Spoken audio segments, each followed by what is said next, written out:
అందరికీ నమస్తే. Welcome to our channel. ప్రజలు మనతో పాటు గెస్ట్గా ఉన్నారు సీనియర్ జర్నలిస్ట్ డాక్టర్ భరతరెడ్డి గారు. సార్ నమస్తే అండి. నమస్తే సార్, లిక్కర్ స్కామ్కి సంబంధించి రోజు రోజుకి ఏదో కొత్త విషయం బయటకు వస్తూనే ఉంటుంది. అదేవిధంగా లిక్కర్ స్కామ్కి సంబంధించి సిట్ అనుబంధ ఛార్జ్ షీట్ను దాఖలు చేయడం జరిగింది. దాంట్లో ముఖ్యంగా చూసుకున్నట్లయితే ముగ్గురుపైన ఫోకస్ చేశారు. కృష్ణమోహన్ రెడ్డి, ధనుంజయ రెడ్డి, అలాగే గోవిందప్ప బాలాజీ. వీళ్ళు ముగ్గురు కూడా లిక్కర్ స్కామ్ సంబంధించి అరెస్ట్ అయ్యారు. వీళ్ళ ముగ్గురుతోనే ఎక్కువగా అనుబంధం ఉంది అని చెప్పేసి ఒక అనుబంధ ఛార్జ్ షీట్ అయితే ఫిలప్ చేశారు. దాని గురించి ఏమంటారు అసలు మీరు? లిక్కర్ స్కామ్కి సంబంధించి ఇక్కడ ముగ్గురు పేర్లను ఫోకస్ చేసిన దాన్ని మనం గమనించినట్టయితే అనుబంధ ఛార్జ్ షీట్లో జగన్మోహన్ రెడ్డిని పేరును చేర్చడం జరిగింది అనేది ఇప్పుడు బయట మనకు వస్తున్న వార్తల నేపథ్యంలో కనిపిస్తుంది. అంటే ఈ ముగ్గురినే ఎందుకు టార్గెట్ చేశారు అన్నదానికి మనం స్పష్టంగా ఇక్కడ మనకు కనిపిస్తున్న ఆధారాలు ఏంటంటే సీఎం ఆఫీస్లో పనిచేసిన వాళ్ళిద్దరు, ధనుంజయ రెడ్డి కానీ కృష్ణమోహన్ రెడ్డి కానీ. సీఎం ఆఫీస్లో పనిచేస్తున్న వ్యక్తి సీఎం కనుసన్నల్లోనే అన్ని పనులు జరుగుతుంటాయి. సీఎంకి తెలియకుండా సీఎం ఆఫీస్లో కనీసం ఎంట్రిక కూడా బయటికి వెళ్ళడానికి అవకాశం ఉంటుంది. అంత ఇదిగా సీఎం అత్యంత నమ్మకస్తుల్ని సీఎం ఆఫీస్లో తను నియమించుకుంటాడు. అంటే ప్రతి విషయం కూడా సీఎం ఆఫీస్లో పనిచేసిన కీలకమైన వ్యక్తులు. ఐఏఎస్ ఆఫీసర్గా పనిచేసిన ధనంజయ రెడ్డి, స్పెషల్ ఓఎస్డి కృష్ణమోహన్ రెడ్డి అత్యంత సన్నిహితంగా మెలిగిన వ్యక్తులకు మాత్రమే అవకాశం ఇస్తారు. వాళ్ళిద్దరి మీద ఫోకస్ చేయడంతో పాటు గోవిందప్ప బాలాజీ దీనికి సంబంధించి భారతీయ సిమెంట్కి సంబంధించిన దాంట్లో శాశ్వత డైరెక్టర్. అయితే ఇక్కడ లిక్కర్ స్కామ్ 35,000 కోట్లకు సంబంధించిన లిక్కర్ స్కామ్లో ఒక 3,000 కోట్లు ఎన్నికల్లో ప్రచారం కోసం అభ్యర్థులు ఖర్చు చేయడం కోసం పంపించారు. అవి చెవిరెడ్డి భాస్కర్ రెడ్డి ద్వారా మిగతా వాళ్ళ ద్వారా తూడా వెహికల్లో పంపించారు నేపథ్యంలో ఇంకా 32,000 కోట్లు ఎట్టిపోయాయి అన్నదానికి ఇప్పుడు వీళ్ళ మీద ఫోకస్ చేయడానికి కారణం ఏంటంటే వీళ్ళు ముగ్గురు అత్యంత సన్నిహితంగా మిగిలిన వీళ్ళకు అంటే వైఎస్ జగన్మోహన్ రెడ్డికి భారతికి అత్యంతంగా సన్నిహితంగా మెలిగిన వ్యక్తులు. ఎందుకంటే వాళ్ళిద్దరు కూడా సీఎం ఆఫీస్లో పనిచేసిన వ్యక్తి, ఈయన భారతీయ సిమెంట్లో డైరెక్టర్గా శాశ్వత డైరెక్టర్గా ఉన్నారు. వీళ్ళ ద్వారా మిగతా డబ్బులన్నీ కూడా ఎక్కడో ఒక దగ్గర పెట్టాలి కాబట్టి వీళ్ళ ద్వారా వాళ్ళు ప్రాపర్టీస్ కొన్నట్టుగా కొన్ని ఆధారాలను సేకరించింది. ఆ ప్రాపర్టీస్ కూడా వాళ్ళ కొడుకుల పేరు మీద, వాళ్ళ ఇంట్లో వాళ్ళ పేరు మీద కొన్నట్టుగా వీళ్ళ ముగ్గురు ఎవరైతే కృష్ణమోహన్ రెడ్డి వాళ్ళ ఫ్యామిలీస్ మెంబర్స్ మీద కొన్ని ఆస్తులు, ధనంజయ రెడ్డి మీద కొన్ని ఆస్తులు, గోవిందప్ప బాలాజీ వీళ్ళ మీద ఫోకస్ చేసి ఈ డబ్బులు మీకు ఎక్కడి నుంచి వచ్చాయి, రోజు ట్రాన్సాక్షన్ జరిగేది. కేసిరెడ్డికి, గోవిందప్ప బాలాజీకి, కేసిరెడ్డికి ఇట్లా ఈ డబ్బులు వచ్చిన డబ్బులు. కాబట్టి టాప్లో ఉన్న కేసిరెడ్డి, మిథున్ రెడ్డితో పాటు చివర్లో అంటే మధ్యలో అరెస్ట్ అయిన 30, 31, 32 వీళ్ళు, మళ్ళీ లాస్ట్లో చెవిరెడ్డి భాస్కర్. అంటే మిగతా వాళ్ళంతా కూడా సహాయకులుగా మనం చూడొచ్చు. ఎందుకంటే జగన్మోహన్ రెడ్డి ఒక స్టెప్ అయితే సెకండ్ స్టెప్లో మనం చూసుకున్నట్టయితే ఈ కీలక వ్యక్తులు కేసిరెడ్డి కానీ, అలాగే చూసుకున్నట్టయితే ఈ మిథున్ రెడ్డి, ఈ ధనంజయ రెడ్డి, కృష్ణమోహన్ రెడ్డి, ఈ గోవిందప్ప బాలాజీ, చెవిరెడ్డి భాస్కర్ వీళ్ళు ఒక రెండవ లేయర్గా చూసుకున్నట్టయితే వీళ్ళ ద్వారా నెక్స్ట్ లేయర్ ఏం చేశారు, వాళ్ళు నియమించుకున్న వాళ్ళు వీళ్ళ డ్రైవరు చెవిరెడ్డి భాస్కర్ రెడ్డి డ్రైవరు, వాళ్ళకి సంబంధించిన పిఏ, ఆయన అసిస్టెంట్, వీళ్ళు మూడో స్థాయిలో వీళ్ళని నియమించుకోవడం జరిగింది.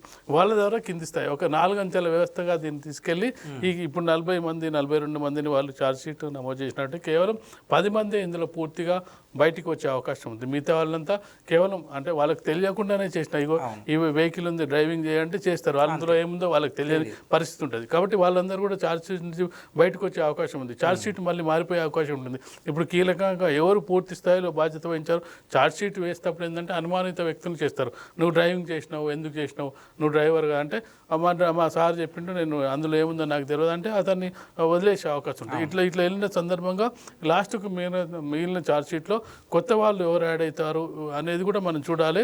ఇప్పుడు ఉన్న వాళ్ళు ఏంటంటే ఎవరు డిలీట్ అవుతారో. కాబట్టి ఖచ్చితంగా జగన్మోహన్ రెడ్డి ప్రమేయంపై ఇప్పుడు ఆరా తీస్తున్న నేపథ్యంలో జగన్మోహన్ రెడ్డిని అనుబంధ ఛార్జ్షీట్ వేసుకొచ్చే నేపథ్యంలో జగన్మోహన్ రెడ్డిని ఇప్పుడు A1గా ఉంచుతారా, A43గా తీసుకెళ్తారా అనేది అనుబంధ ఛార్జ్షీట్ తర్వాత బయటకు వచ్చే అవకాశం కనిపిస్తుంది. ఓకే, అంటే ఇందులో కీలకంగా వినిపిస్తున్న మాట ఏంటంటే సిట్ వాళ్ళకి ఈ విషయాలన్నీ కూడా తెలియజేస్తుంది విజయసాయి రెడ్డి.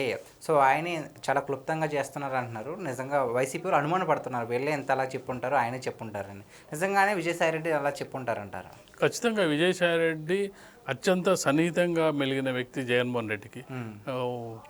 సడన్గా అతను పార్టీకి రాజ్యసభ సభ్యునికి రాజీనామా చేసి నేను రాజకీయాలను వదిలేసానని చెప్పడం జరిగింది. అప్పటి నుంచే కొంతవరకు అప్పుడే నుంచే కోసం కేసు కూడా స్పీడ్ అవ్వడం జరిగింది. కేసిరెడ్డిని బయటపెట్టింది అతనే బయటపెట్టడం జరిగింది. కానీ అప్పట్లో జగన్మోహన్ రెడ్డిని అతను ఏమనలేదు.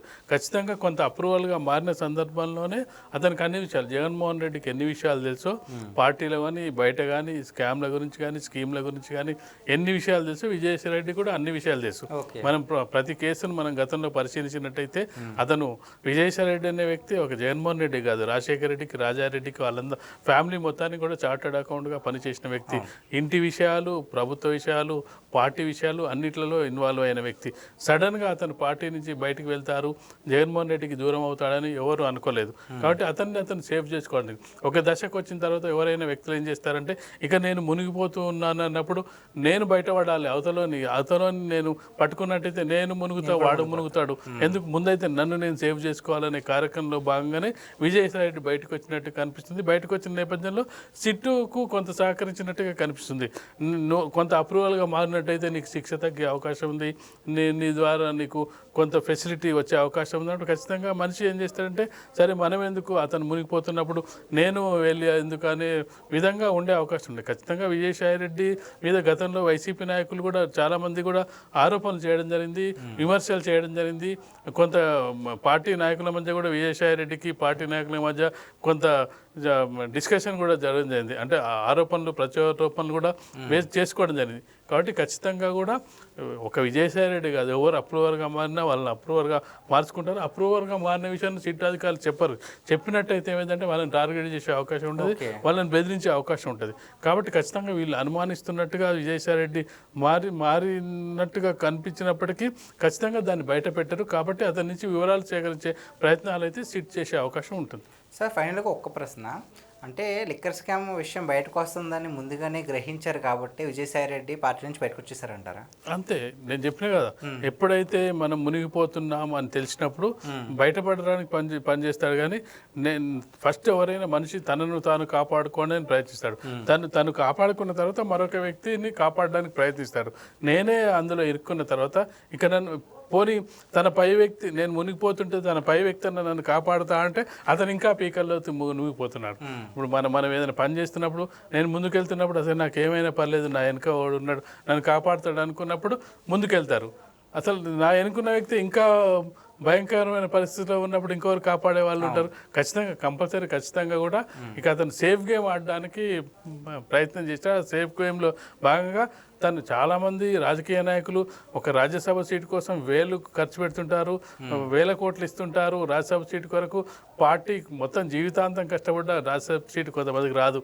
అయినప్పటికీ అతను ఇంకా 4 ఏళ్ళ సమయం ఉన్న రాజ్యసభ సీటును ఎందుకు వదిలేసుకుంటారు? ఇక ఆ భయమో లేకపోతే రేపు నేను బయటపడలేను ఇక ఎందుకు అనే విధంగా ముందుకు వచ్చినప్పుడే అది వదిలేసుకునే అవకాశం ఉంటుంది. కాబట్టి ఖచ్చితంగా విజయసాయి రెడ్డి సేఫ్ గేమ్ ఆడడానికి ముందుకు వచ్చాడని మనం అనుకోవచ్చు. Okay, thank you so much.